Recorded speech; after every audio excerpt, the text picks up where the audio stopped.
आइए महसूस करिए जिंदगी के ताप को, मैं चमारों की गली तक ले चलूंगा आपको। जिस गली में भूखमरी की यातना से ऊब कर मर गई फुलिया बिचारी एक कुएं में डूब कर। है सधी सिर पर बिनौली कंडियों की टोकरी, आ रही है सामने से हर खुआ की छोकरी। चल रही है छंद के आयाम को देती दिशा, मैं इसे कहता हूँ सरजू पार की मोनालिसा।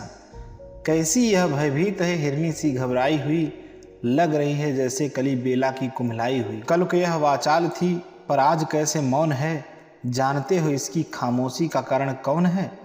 थे यही सावन के दिन हरखू गया था हाट को, सो रही थी बूढ़ी बिछाए उसारे में खाट को। डूबती सूरज की किरणें खेलती थी रेत में, घास का गट्ठर लिए वह आ रही थी खेत से। आ रही थी वह चली खोई हुई जज्बात में, क्या पता उसको कि कोई भेड़िया है घात में। होनी से बेखबर कृष्णा बेखबर राहों में थी, मोड़ पर घूमी तो देखा किसी अजनबी की बाहों में थी। चीख निकली भी तो होठों में घुट कर रह गई, छटपटाई पहले फिर ढीली पड़ी फिर ढह गई। दिन तो सरजू के कछारों में था, कब का ढल गया, वासना की आग में कौमार उसका जल गया।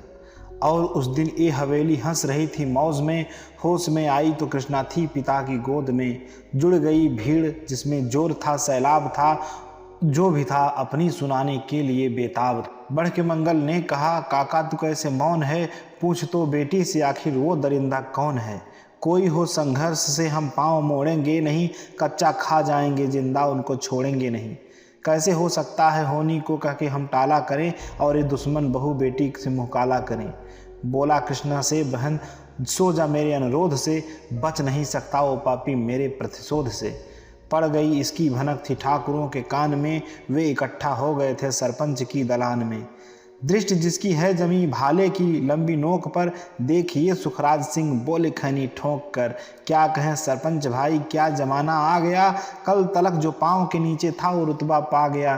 कहती है सरकार की आपस में मिलजुल कर रहो, सुअर के बच्चों को अब कोरी नहीं हरिजन कहो।